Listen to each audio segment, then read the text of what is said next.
Pulpak na mi guys. Pulpak na dahil mi mga mi.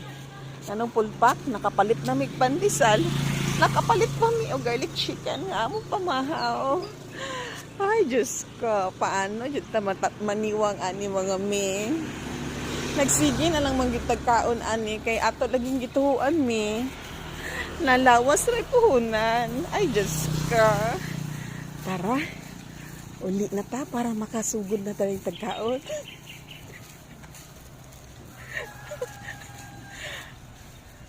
Diba? Agree ba mo sa ako mga mi? Maogid na ang atong kinabuhi. Lakaw, kaon, pahulay kadali. Para ma-enjoy na to ang ating kinabuhi. Ang importante, kabalutan mo exercise. Diba mga mi? Good morning, good morning, good morning. Walk, walk, walk.